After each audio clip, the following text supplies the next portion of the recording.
At some point in the past, I told my audience that I was going to make a webcomic called Pause That Seed. Sometime later, I made a formal announcement claiming that it was going to officially release on January 1st, 2025.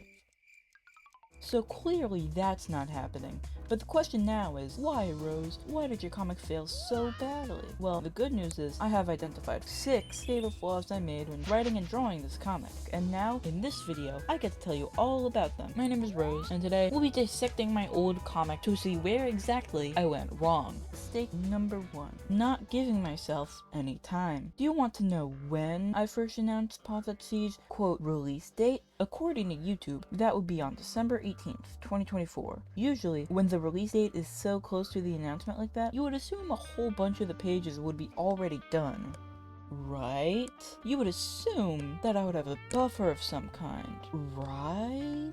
Wrong. I hadn't even finished the liner for 1 episode. I believe that the intention of the January 1st, 2025 deadline was to be a hard deadline, the kind where if I didn't get it done then, I would have never gotten it done. But the fact that Pause At Sea had to go through so many rewrites, it basically had a Shiba Theseus situation happen to it. Plus, I was consistently working on comic sketches in an elective class that let me do that for a couple of months at that point, and I still only had 5 episodes worth of sketches done out of who knows how many. I think I could have been a little more lenient towards myself. Also, I believe that at some point, I was underestimating how long it would take for me to finish all those comic pages. That plus the deadline is, well, a deadly combo to put it lightly. At the end of my time working on the comic, it feels like a switch flipped in my head, where I went from liking the general direction of where the comic was going to absolutely despising it somehow. It was an overnight thing. It was very sudden. That was the moment when I threw in the towel and gave up. In retrospect, this was probably for the better, considering how if I did continue to try and grind myself to the bone like that, I probably would have lost at least 5 years off of my life.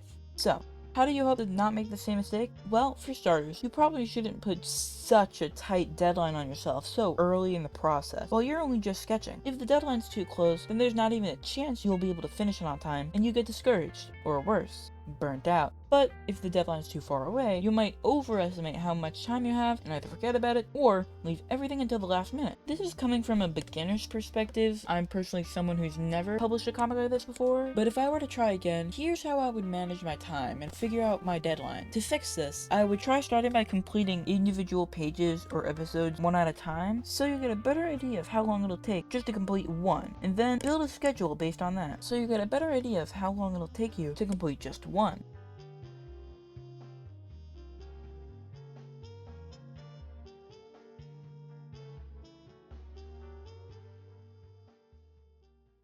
Mistake number 2. Showing the audience the first draft? When I first came up with Mabel, there was a period of time where I got really obsessed with drawing her. It's the reason that first video about her got made after all. I just really wanted to talk about her. And really, it's fine that I made this video, not necessarily a mistake. After all, I had no idea I was going to try and turn it into a webtoon just yet. But then I read out the entirety of what was essentially the first draft of Pause At Sea out loud, and it takes like 2 minutes to get through. It's embarrassing, but it's also whatever. Again, I just really wanted to talk about it. Surely, if I ever turn it into a real webcomic, I'll have plenty of time to think it over and rewrite things.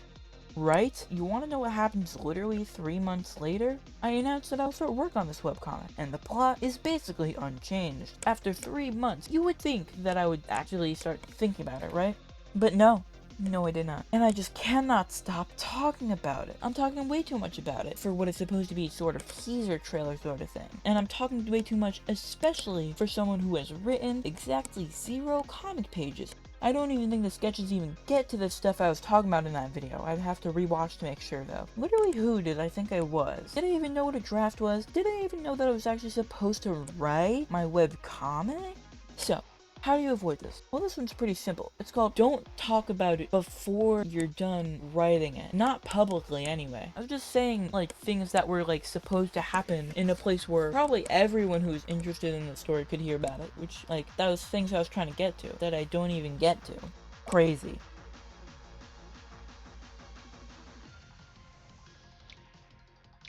Mistake number 3, drawing before writing. I said this before and I'll say it again. I'm an artist, not a writer. This is why when I was confronted with the fact that now I need to actually write what was going to happen in my story, I ignored it. Why do all that pen and paper, Google Docs, phone notes app crap when I could just dive right into the sketching phase with absolutely no plan? Now, I hear that occasionally. This has the potential to actually work for some people, and it definitely felt better than writing words on a screen for a couple hours at a time. However, we have to look at this situation for what it truly is. A comic novice diving headfirst into the drawing part of the process without understanding what they're writing about in the first place. As we all know from common sense and previous experience, this can only end well. I ended up writing myself into a corner by chapter 5 or so. What a surprise! If only there was a way to prevent this from happening. So, how do you prevent this from happening to you? Now, I think that I'm still not very good at this part in particular, but I at least have this to say. Changing what happens in a story is easier to do with words than it is with images. And if you have to visualize it, use like thumbnails or storyboards or something. Don't do whatever the hell I was doing. I was just going in on the details when I didn't even know if this was the place I wanted to go with my story. Also, while we're on the topic, make sure you write the ending early on in the writing process. I can't make this its own point on the list because this is something I actually did do right, and let me tell you, it felt so good knowing that I had something I was actually writing towards.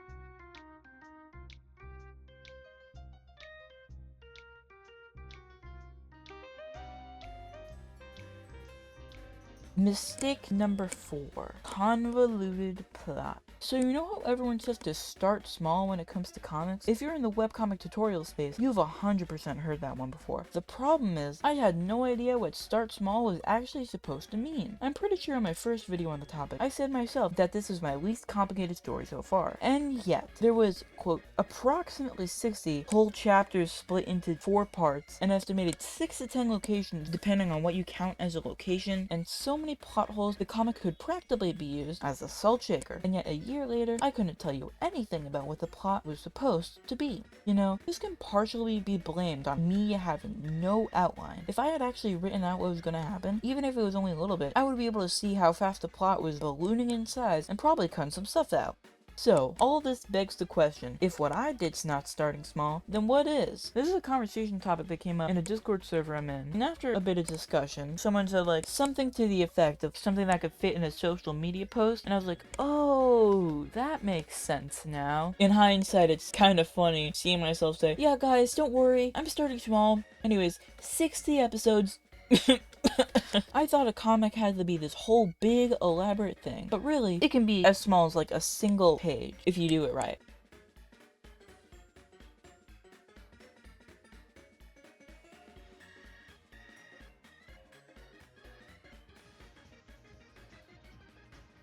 Mistake number 5, no peer revision. This is especially ironic, for me in particular, because I literally have a free peer reviewer in the form of my twin sibling Clover over here, whom I share a room with. I think, at least at the time, I was afraid of being peer reviewed in some sort of way. I spent the entirety of the development up to a certain point only thinking good things about the comic, to the point where I was hardly even thinking critically to some degree. And at the same time, I was afraid that if I ever asked for criticism from anyone around me, everyone would say something along the lines of, wow, Rose, really asking for criticism? How dare you? Don't you know that you're not allowed to do that? To be clear, no one has actually ever said that to me, neither in real life or in any online spaces. But it's hard to shake that thought out of me even now, even when I actually do want to receive criticism to improve the drawing I made. Another thing that made me never ask for criticism was that I was under the impression that criticism is only the negative parts, and I guess I just wasn't prepared to hear the negative parts. But in reality, when you're like getting your art criticism, it's more like about what you did good and what you did bad. It's a little bit of both, you know? So for this one, what you can learn is don't be afraid of criticism. Ask for criticism. Do it before you get too attached to an end product that clearly has ways to be improved. Maybe I wouldn't have made any of those mistakes if I just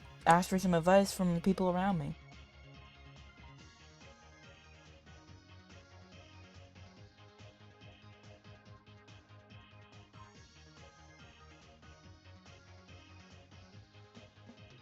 Mistake number 6. Drawing a cat like a person. Here's a relatively smaller issue I have that makes all my Positive C art, especially the art from 2023, look like it came right from the uncanny valley itself. For some reason, I was constantly drawing what was essentially a cat head on a human body and calling it a cat. And for some reason, everyone was just okay with this? Look, I know that furries exist, and to be clear, I don't have any problems with furries existing, but she wasn't even a furry. I was trying to draw the animal, the four-legged animal, the cat. The cat from real life? Someone please help me.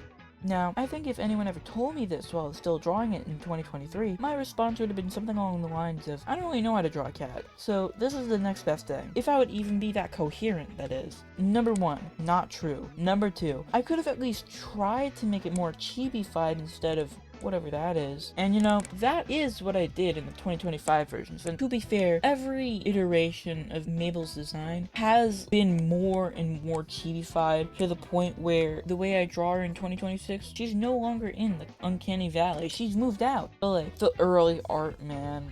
Oh, I didn't know how to draw anything. Damn. I know for all of these so far, I've been like, these are my mistakes, and here's how you avoid them. But in all honesty, I don't think this one applies to anyone except for me.